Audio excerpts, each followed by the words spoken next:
안녕하세요. 삶의 경험과 지혜를 나누는 시간, 내일을 여는 보이스 김유미입니다.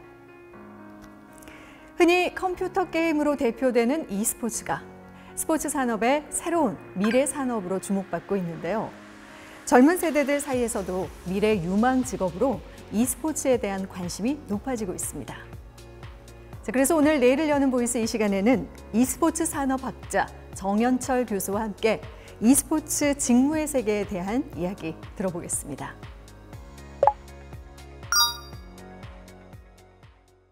네, 반갑습니다. 저는 광주 e스포츠 교육원 원장을 맡고 있는 호남대학교 e스포츠 산업학과 정연철 교수입니다. 제가 오늘 여러분과 e스포츠에 대한 이야기를 나누려고 이 자리에 왔습니다. 제가 먼저 강연을 시작하기 전에 여러분에게 e스포츠 하면 어떤 이미지나 또는 키워드가 생각나는지 한번 질문을 드려보고 싶은데요.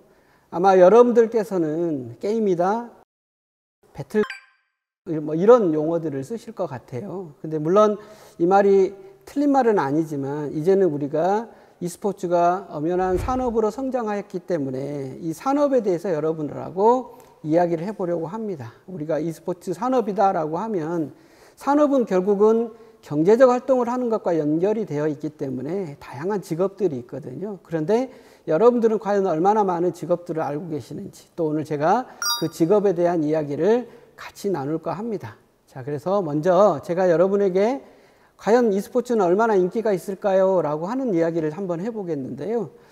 미국에서는 18세부터 25세까지 연령의 e스포츠 시청 비율을 보면 전통 스포츠의 시청 비율보다 약 77% 정도가 높다라고 하는 데이터도 있고요.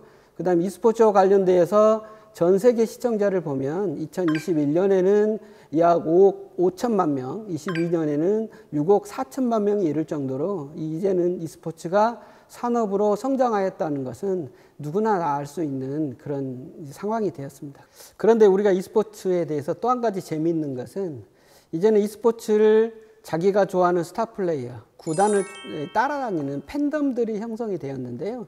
이 팬덤들이 있다라고 하는 것은 기업의 입장에서 보면 마케팅할 대상이 있다라고 하는 것으로 우리가 생각할 수가 있거든요. 그래서 우리나라의 국내 LCK 리그 같은 경우에는 국내 유명한 땡땡은행에서 스폰서십을 제공을 하고 있는데 실제로 이 스폰서십을 운영하고 나서 10대와 20대의 인지도가 굉장히 높아졌다라고 하는 점도 굉장히 독특한 부분이고요. 또 한 가지 볼 수 있는 것은 SK에서 운영하는 T1팀이 땡땡 카드사와 체크카드를 만들었는데요. 출시일 날 굉장히 많은 사람들이 접속을 해서 서버가 다운되는 그런 결과들도 나왔다라고 하는 것은 e스포츠의 성장이 단순하게 게임에서 이제는 산업과 그 다음에 여러 가지 사회적 측면에서 영향을 미치고 있다라고 하는 것을 우리가 알 수가 있습니다. 예, 이렇게 되어 있는데 그럼 과연 우리나라의 e스포츠 나이는 몇 살이나 되었을까요? 라고 하는 것을 제가 여러분한테 이야기해 드리고 싶은데 우리나라 e스포츠가 시작된 것은 아마 1990년대 후반에 PC방 문화하고 연결이 되어 있습니다. 우리나라가 그때 경제적으로 어려운 시절에 IT를 산업 성장의 동력으로 삼자라고 해서 각 가정에 PC가 보급되고 인터넷이 보급이 되면서 바로 이 PC방이 설립이 되었는데요. 지금 전국에 있는 PC방들에서 청소년들이 바로 여러분들이 잘 아시는 스타크래프트라고 하는 이 게임을 가지고 다양한 활동들을 했습니다. 처음에는 PC방 중심의 대회가 운영되었지만 나중에는 지금은 이제 존재하지 않지만 넷이라든지 이런 방송국에서 이걸 방송을 함으로써 이제는 단순하게 동네에서 운영됐던 e스포츠가 아니라 전국 규모의 대회가 되었고요. 여러분이 잘 아시는 홍진호라든지 임요한 같은 선수들이 이때 프로게이머로 활동을 하였고요. 또 혹시 기욤 패트리라고 하는 이 외국인인데 이분도 한국에서 프로 생활을 하기 위해서 한국으로 와서 제1세대의 PC방 문화가 결국은 e스포츠의 성장 동력으로 발전하게 되었습니다. 이때 이제 우리나라를 e스포츠의 종주국이다 이렇게 명칭하게 된 계기도 되었다라고 볼 수가 있고요. 그 다음에 이 스타크래프트가 시대가 저물고 바로 2세대로 나온 게 바로 리그입니다. 물론 리그는 출시 이후부터 지금껏 여전히 PC방 순위 1위로 지금까지 굳건하게 그 자리를 지켜오고 있는데 아마도 이 상황은 계속될 거라고 보고 있습니다. 그렇다 그러면 우리가 e스포츠의 미래는 어떤가요? 라고 하는 이야기가 궁금할 수도 있는데요. 우리가 e스포츠 미래를 이렇게 한번 설명을 드리고 싶습니다. 우리가 2018년도에 자카르타 팔렘방 게임에서 e스포츠가 시범 종목으로 선택이 되었고요. 22년 항저우 아시안게임, 물론 금년 9월에 개최되는 항저우 게임에서 e스포츠가 정식 종목으로 채택이 되면서 이제는 메가 이벤트로서 e스포츠가 자리 잡게 되는 그런 계기도 되었습니다. 또한 2024년 파리 올림픽에서도 정식 종목 채택에 대한 논의가 있었지만 사실은 정식 종목으로 채택이 되지는 못하고 e스포츠 올림픽 시리즈로 연결이 되는 그런 성과도 있었습니다. 그래서 우리나라 e스포츠 나이를 저는 23살에서 25살로 보고 있는 그런 이유라고 할 수가 있겠습니다.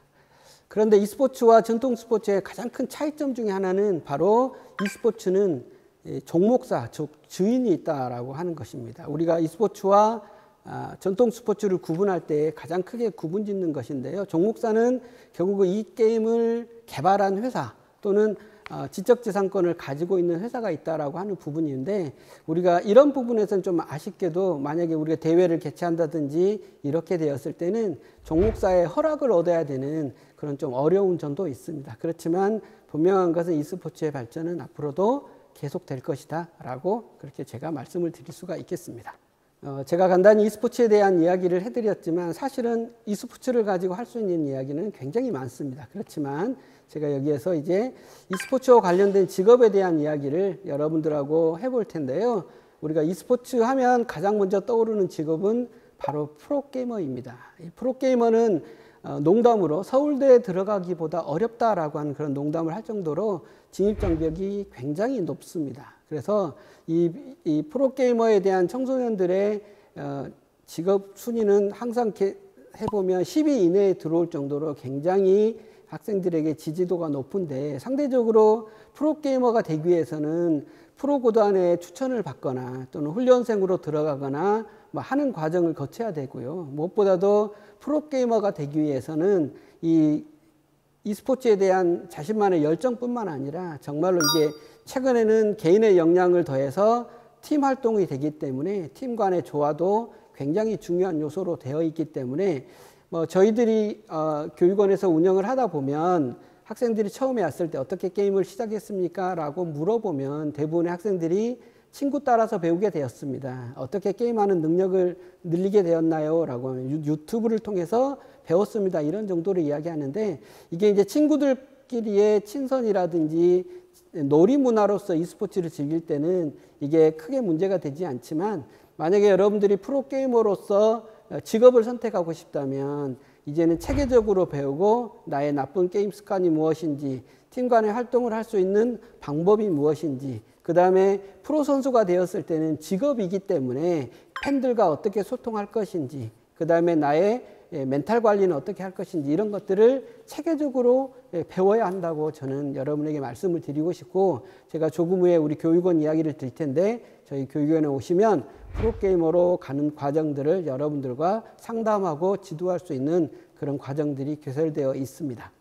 두 번째 제가 여러분에게 좀 추천드리고 싶은 것은 매니저 직업입니다. 매니저는 엔터테인먼트에서 여러분들이 매니저하고 같은 역할을 한번 본다라고 생각하시면 될 것 같은데 저 e스포츠 매니저는 이 선수들이 대회를 출전하거나 또는 훈련을 할 때 지원해주는 그런 역할을 해주는 겁니다. 심지어는 선수들이 훈련할 때 어떤 종류의 장비가 필요한지 또는 뭐 물이 필요한지 이런 것들도 해줄 수가 있고요. 또 선수들이 대회를 나가게 되면 차량으로 이동해서 선수들의 훈련 스케줄을 관리하는 그런 역할까지도 해주는 게 매니저입니다. 보통 매니저를 하는 친구들을 저희가 기사라든지 이런 데서 보면 처음에는 구단이나 프로게이머의 팬덤으로 참여하다가 실제로 매니저로 활동하는 친구들이 많습니다. 그래서 이런 매니저를 하고 싶으면 어떻게 해야 되느냐라고 했을 때 일단은 e스포츠의 사무국에 대한 이해가 좀 필요하고요. 그다음에 프론트 과정과 같은 이런 과정들의 이수가 필요한데 이 부분도 저희 교육원에서 운영을 하고 있기 때문에 뒷부분에서 여러분들에게 다시 한번 설명을 드리는 기회를 갖도록 하겠습니다. 또 하나의 직업은 구단 마케터인데요.